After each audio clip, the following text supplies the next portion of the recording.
For those who don't know me, I'm Alison Lomax. I'm Head of Brand Solutions at UK LCS, and I also lead the development pillar at Women at Google. So today is the last in our series of International Women's Day week, which we called it. So we've had loads of stuff going on this week, which has been absolutely fantastic. And we're delighted to welcome Zella King, who is going to talk about the Personal Boardroom. We're in fantastic hands. She started her career as a consultant. She then took a PhD in occupational psychology, was it? Yeah, yes. That's it. And was a professor at university and set up the Personal Boardroom quite recently. And it's essentially a kind of a tool which helps people to manage their personal network much better. And it's something which is for men and women, but we thought there's loads of academic research which Zella can talk about, which identifies that actually women are much worse at managing their own network. And so we thought for International Women's Day it'd be great to get a bunch of women together who can really benefit from it. As always with Google, it looks like we've hit a technical hitch. So, yeah, perfect timing. So without further ado, thank you very much for coming in.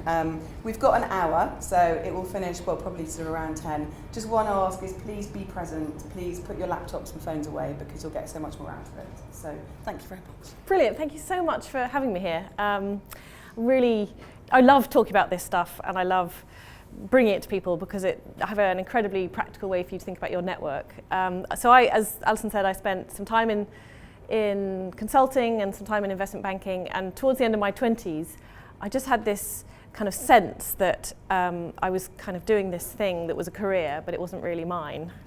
I was just sort of going where these companies wanted me to go to, and so being a good social scientist, I went off and researched my own problem, did a PhD about career self-management, and that took me into academia. So I spent a lot of time thinking about careers and networks. And it's very clear from any research that you look at, and also what we say to each other all the time, is that your network really matters. Your network matters for your job, it matters for getting to the next place you want to go on your career path, it matters for how you're perceived in your job. And yet, when we think about networking, the energy drains out of us, I think, if you'll agree with me. For most people, networking is a thing that's best it's a distraction from the day job. It's kind of unbounded. You never know when you've done enough networking. And I think for many of us, it's actually networking something that makes us feel awkward. That kind of slightly embarrassed exchange of business cards, and for many people also inauthentic. So we just don't like putting ourselves out there. So there's this kind of paradox where networks are really important, but none of us like networking. And as Alison said, I think this is a particular issue. I've come across quite a bit of research which suggests that women's networks are weaker than men's. And I think there's something we can do about it, which is really why I'm here. So I'm going to talk a bit about why I think the networks of women are weaker than men's, and then get you doing stuff and thinking about your own personal boardroom as a really practical way to start thinking about your network. So the way I want to organise it is sort of 10-15 minutes of me talking, some time for you to think and discuss. And I'm actually really keen also to hear from you. So one of the things I will be asking you to do is write down one question for me that I can both respond to here and or take away and understand how I can help people like you be better at this. So the network gap between men and women. We hear about the pay gap. We know about the leadership gap, but I think the consequences of that gap are partly perhaps to do with the fact that women have weaker connections with men at the centre of power. So we know the figures, right? We know that most organisations are male dominated, and I know that Google's really focused on this and aware of what you need to do to increase the number of women represented at senior levels. Why what do I mean by this gap, and why might it exist? So I think common explanations for the difference, this gap that exists between men and women, are that women opt out, and that for some that is correct, but it's also the case that many of us don't opt out, and you're here, and there are many ambitious women who, despite their best hopes and intentions, don't seem to progress as far as men do, whether or not they are parents. There is a concern that the rise of non-executive directorships, and especially the option for women to go into non-executive directorships, means that good people coming up through the pipeline will actually leave the pipeline in order to take up non-executive roles. And that has been shown to be the case in Norway, where they have quotas. So they're trying to get loads of women onto boards, and in Norway they're finding they're losing a lot of really good women from sort of core managerial, leadership, operational roles into non-executive directorships.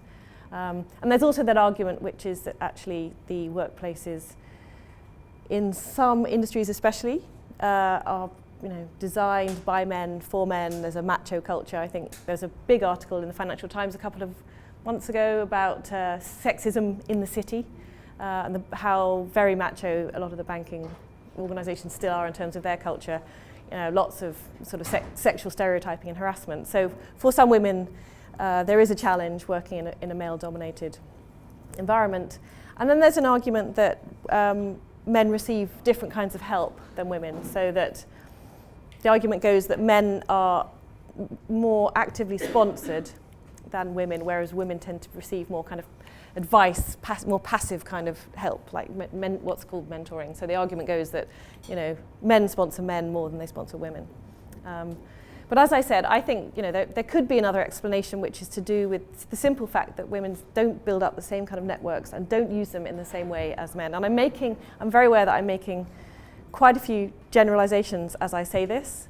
And of course, we're talking about a spectrum here, and we can very happy to discuss and explore the extent to which other factors are also at play, factors like personality.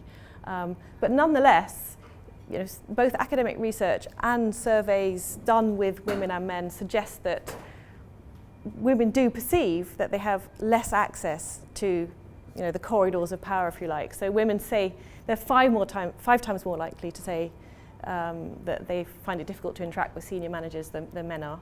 And they're more likely to say that their exclusion from informal networks is a cause of their failure to advance relative to men. So why is this situation with us? Why is there a network gap? So I think there are 3 reasons, and I'm just going to run through each of those reasons. So first of all, partly it's a numbers game. So in an organisation where the majority of senior managers are men, there are fewer women at the top, and that's often for historical reasons. But if you accept that we've got a human tendency to interact with people like us, and perhaps to endorse people like us, and to promote people like us, then that starts to become that much harder for the women to forge good, strong contacts with senior men, which will lead to career endorsement. And if you look at that, the middle figure there, in one study, men listed 75% of their interactions as being with other men, and women listed 68% of their interactions as being with other women. So we do have that tendency. And the challenge is, I think, to make sure the interactions that aren't with our own gender are interactions which are balanced and kind of fair in the way we interact across the piece. So that's one problem. There are fewer women at the top. It's harder for those of you in roles to reach people at the top who are like you. You've got to work just that bit harder to have a strong connection and endorsement from a senior man than a senior woman. Second reason is to do with the behaviour, and again, there are some generalisations here, but this is backed up by research. So one study showed, in an advertising agency actually, interesting for those of you in that world, that those men who are in a position of authority, they were twice as likely than the women in a similar position to use that seniority to gain influence and to get to be part of the sort of informal network of influence in that agency. So the senior women just did less of that. And as another example, in salary negotiations, this is MBAs on graduation. people studied the extent to which they negotiated for salary with the employers they were joining, and they found that 57% of the men were willing to negotiate for salary, but only 7% of the women.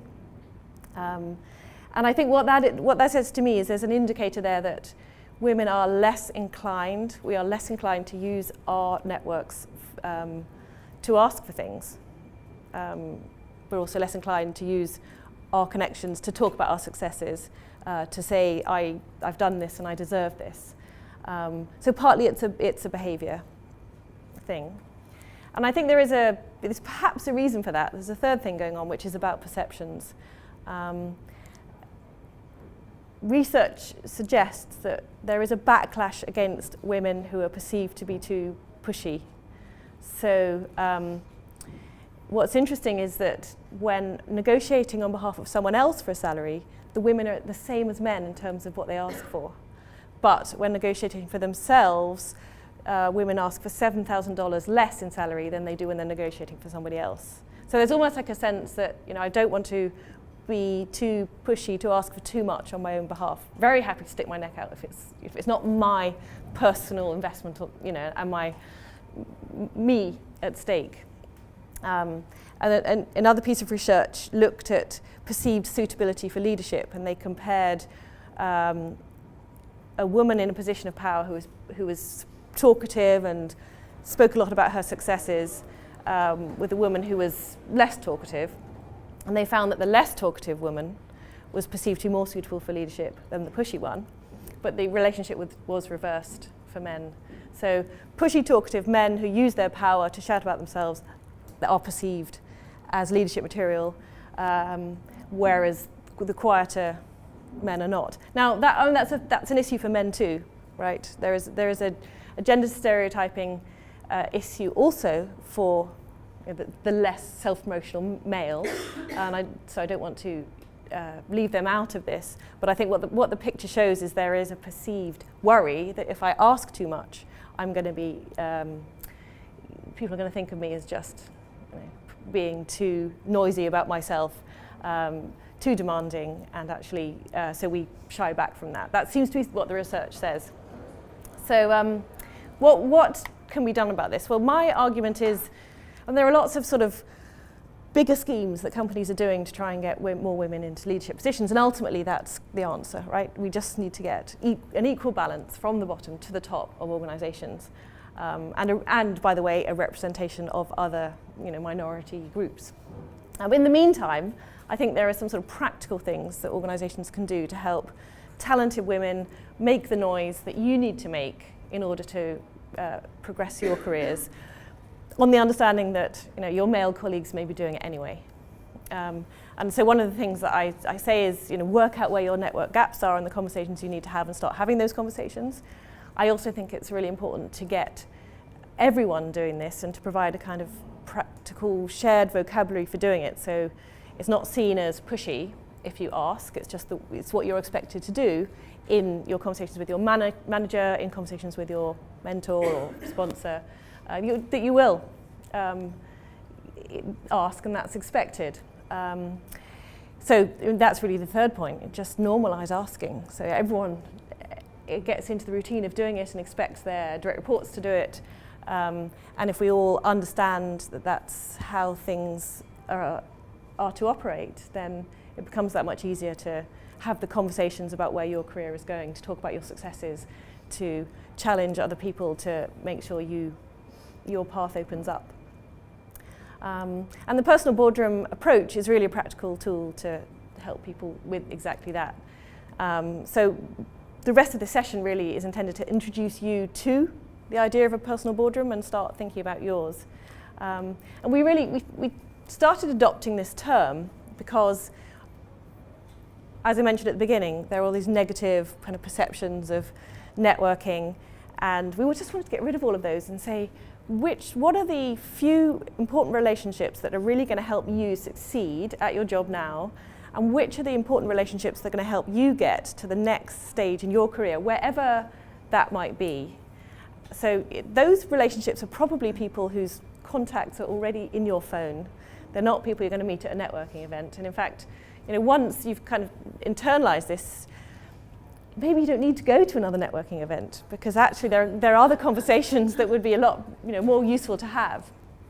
So the idea of this really is stop thinking about quantity of connections and start thinking about, at the core of your network, who's important and who's going to help you get where you need to and want to get to. So the idea of a personal boardroom is exactly that. And even if you haven't thought about your network in that way before, we find that people really like doing it when you start. It sort of gets your thinking going about who you rely on, who you take for granted, people you haven't been in touch with for a while who actually you could really have quite a useful conversation with, and new ideas about people you hadn't thought of before, but actually when you kind of project yourself into the opportunities ahead, you kind of think, actually, yeah, I could talk to that person. And the other thing that the personal boardroom framework does really well is it's incredibly practical. And that's because we say there are 12 roles that you need in your personal boardroom. And when you understand those 12 roles, it's really helpful to see where your gaps are and see what conversations you need to have.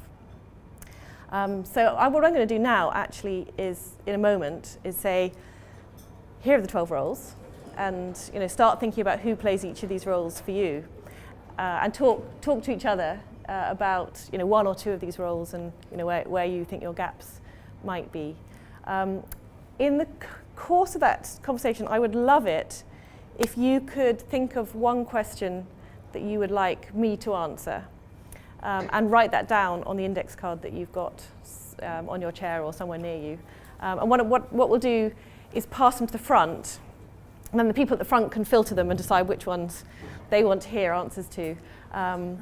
So just bear that in mind as we go through the next 10 minutes or so, is just to think, where are what makes sense to you about this and what doesn't make sense, and what would you like me to sort of answer for you. So you'll find you've got a pack of cards like this. And what these tell you, the 12 roles that we think you need in your personal boardroom. They're yours to take away. You'll see that 4 of them are blue. And so those 4 roles are to do information roles. So they're all the kinds of people who bring information to you that you wouldn't otherwise have. So you've got your customer voice, who's someone who knows your market, knows what your competitors are doing, knows what your customers are thinking, and can project some of that back to you about how your product service is perceived. So they might be internal customers, they might be external customers. You'll find there's a description of each role on the back, so I'm not going to go through each of them, I'm going to just let you explore. There are 4 red cards, and those are power roles. So that's about kind of mobilizing the resources to get your job done and get your projects, whatever it is, off the ground and running and people bought into them. And then there are 4 orange cards, which are the development roles. And so that's about being the best that you can be in the job you have now, understanding your strengths, how you're perceived, having the courage to project yourself into the next place you want to be and stay true to your values. So I'm going to stop talking and invite you to think about these, discuss them with someone, maybe just look through them and think, I know who plays this role, but here are 1 or 2 where I think I've got a gap.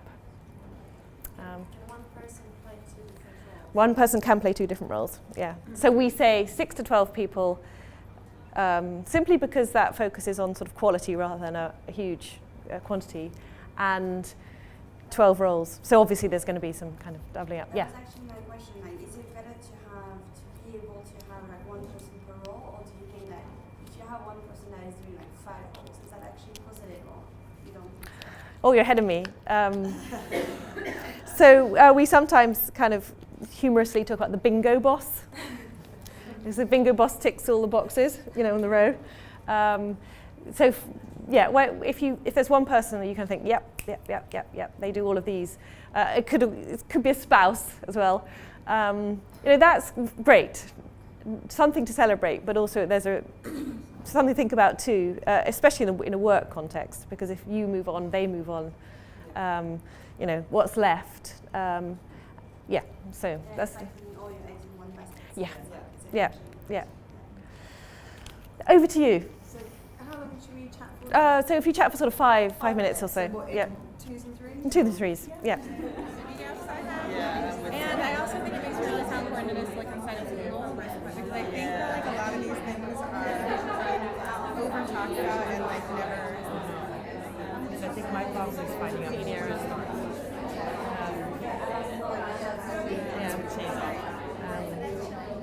So just as a reminder of why I'm asking you to write down a question, hopefully I'll be able to answer some of them.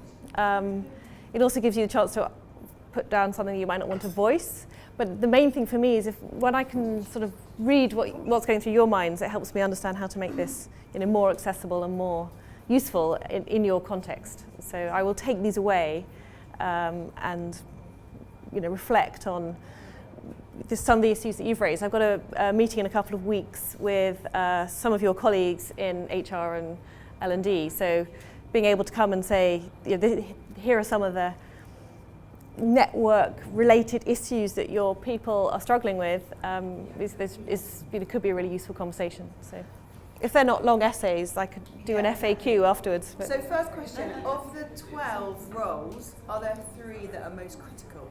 Like, is there a pecking order?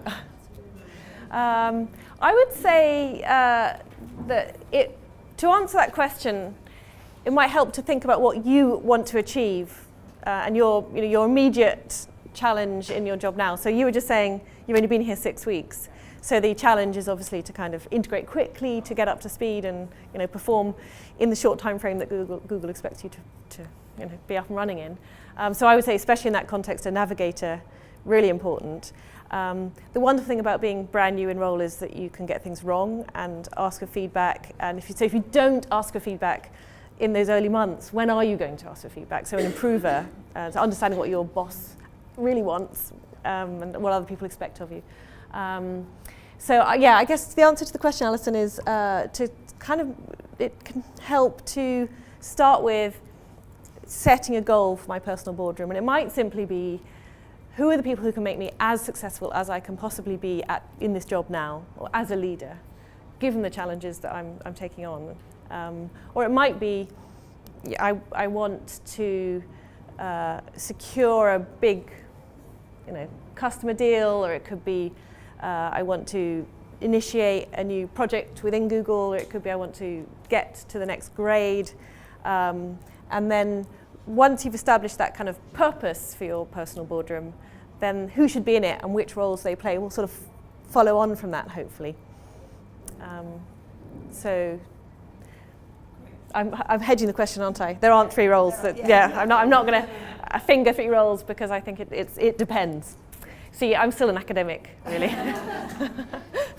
Another question, what's a good balance between keeping my professional life versus personal life? Yeah, that's a very good question. So we've actually piloted this with some of your colleagues here at Google, and I remember one of them was quite struck by the sort of realization that everyone in his personal boardroom was inside Google. And it's easy here because you've got such lovely offices and everyone wants to come and see you and you don't have to get out of the building.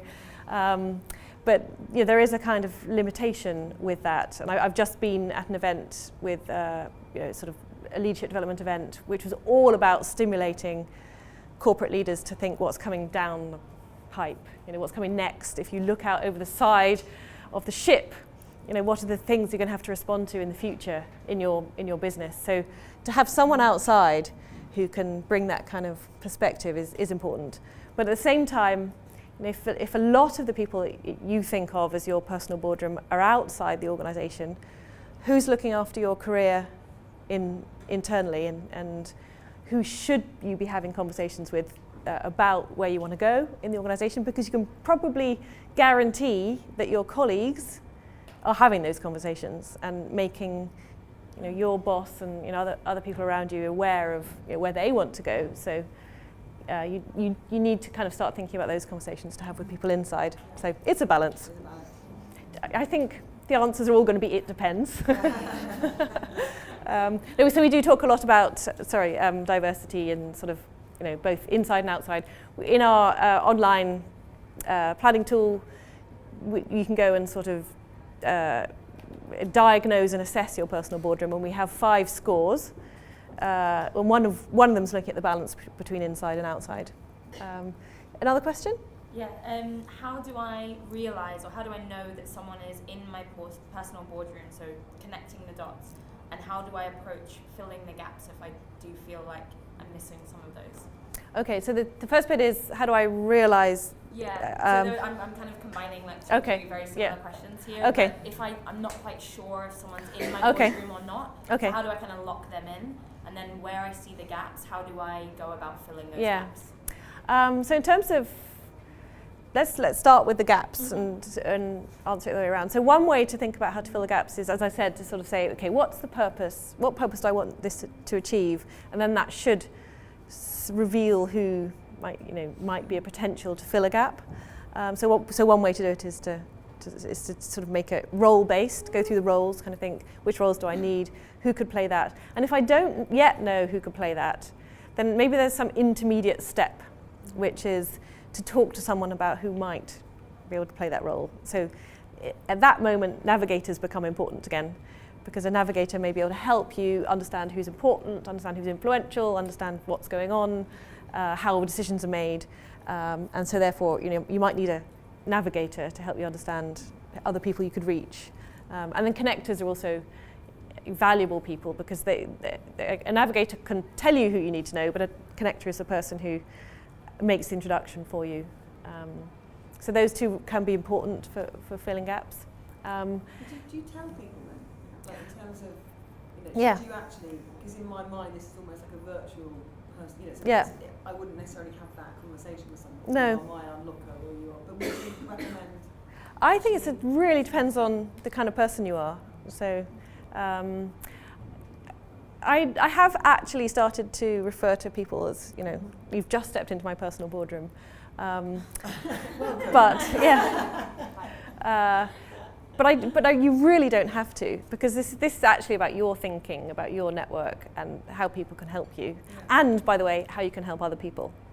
But it can be a one-off kind of moment. Yeah. We actually just thinking about this when we had our training last week, and we were talking about the difference between a mentor and a sponsor, and you were actually playing a navigator in that sense, where you were like, do you realise that you have one person that is a mentor, and I actually hadn't thought about it that way, so it could just be that someone plays that role situationally. It doesn't have to be someone that's there all the time. Yeah. So I think it's valuable to think about some relationships you might invest in and make more of an effort over, and it's useful. It may be useful to think about those as being in your personal boardroom. And one of the really good things about that is that every now and then you can take stock. So I had a meeting cancelled before Christmas, and I thought, what should I do with this hour? So I went back to the people I thought were in my personal boardroom and realised that I hadn't been in touch with 4 of them for 6 months. So it's a way of kind of keeping a sense of who I need to be in touch with. And as a consequence of that realisation, I sent 4 emails, and one of them phoned the next day, and then we had lunch, and then he introduced me to an important connection of his. So it was the fact that I had gone through the process of thinking about it and rekindled contact led to something good. So it's a sort of discipline. Yeah. Follow on from that. So how often do you recommend that someone checks in on their personal boardroom? So we actually kind of make a distinction between people you see frequently and people you see infrequently, and both are valid members, if you like. And we also make a distinction between people you feel close to and people you don't feel close to. And again, both can be valid members. So this isn't just about a core of people you see all the time who you sort of feel very, very comfortable with, because some of the roles, say customer voice or challenger, might usefully be played by someone you don't see very often. So I think that's probably slightly dependent on the person and the role you want them to play, how often you check in. I know you want to say something. On that, on your site, you actually have literature, because this makes you think about having your boardroom, but then when you're there, you're in the conversation, how to make the most of it, how to network well is the next kind of step. Because, do you have any literature around that? Because I can't say I necessarily do it well. I have conversations, and I certainly never, but do I get the most out of it? I don't know. Like, to your point, what's the best? How often? What the kind of good things to think about? How to make it two-way, or that kind of stuff. So what we published a book I've got a copy. Can you delve in my bag, Charlie? Thank you. And we do say, here's one way to start a conversation with a particular role in mind. So that's a kind of, brilliant, thank you. So it's on Amazon. Brilliant. Yeah, thank you. So I'm really glad you raised that because, as I said, this is a way of also thinking about how to offer help to other people. So as you think about the people who work for you, the kind of roles that you can play for them as a mentor, as a line manager, as someone who's been asked to sponsor someone, because you can't do everything. And actually, this is a very helpful way to think. Well, I know that I can be an unlocker, and I know I can be an influencer for them, but someone else needs to, be their challenger or be their customer voice. So we offer this to mentors. It really is a way to help them be more effective and have better conversations. On the question of sort of give and take and the fact that you would need to be able to offer something back, most of us, most of the time, are matchers. We worry about the balance of give and take. I kind of try and encourage people to relax around that because you may not be able to help someone very senior or influential or important, but they could be incredibly useful to you. But you could help someone else, and that might be someone who they care about. So, for example, I met a woman called Vanessa Vallely who set up We Are the City, and she's been quite sort of very active in promoting women's careers in sort of the city and financial services. And she's very helpful to me. And I said, what can I do in return? And she said, well, just do something for one of my members, one or two of my members, someone who is part of my world, but I understand that you can't necessarily do something for me. So it's that kind of mindset which says, pay into a bigger system, pay it forward. But also it's asking, you actually asked, so what can I do for you? Yeah. I think, actually be direct and say, is there anything I can do?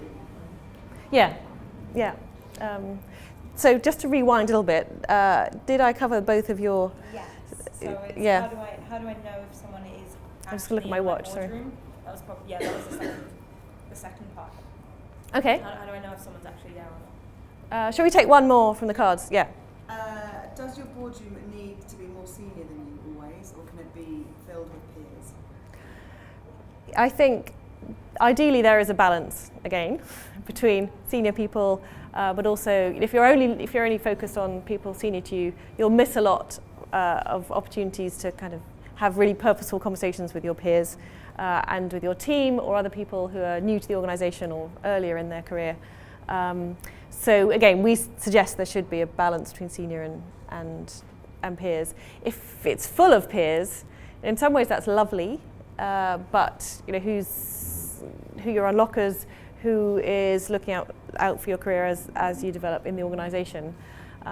So I think peers can be wonderful sources of support, and it's always really lovely to see sort of peers in a personal boardroom.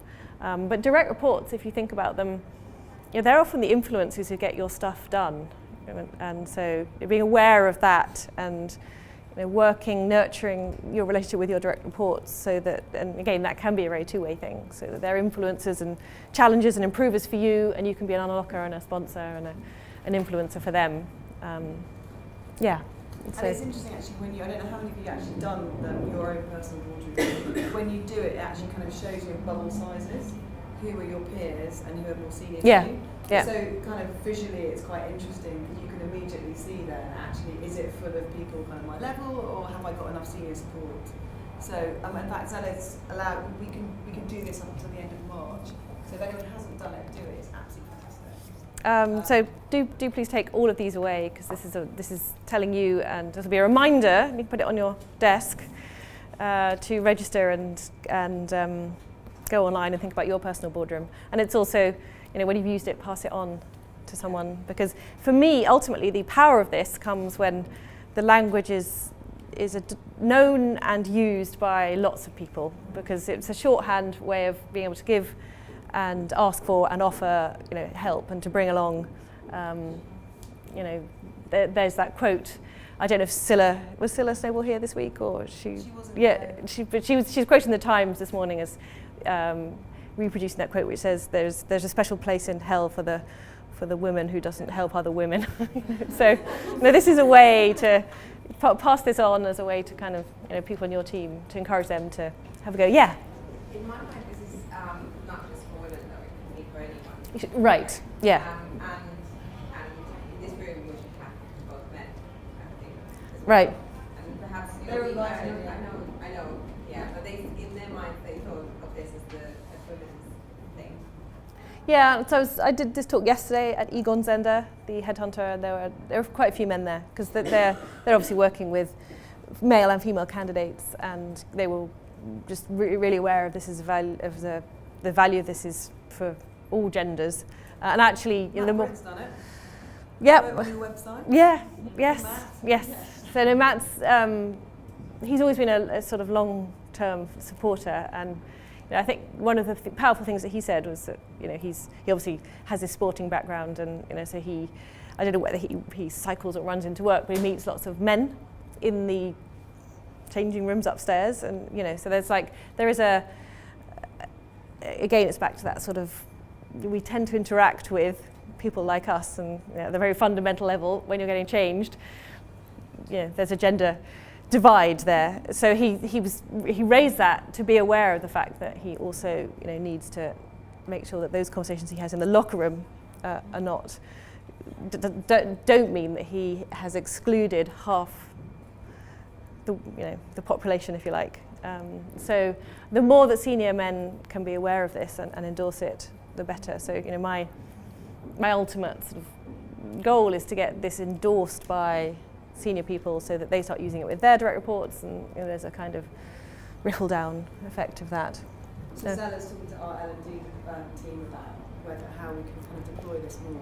Yeah, and an interesting. And we're also much stretch as well, whether or not we can put it into stretch, because the whole part around sponsorship, networking, Yeah. mentoring. Yeah.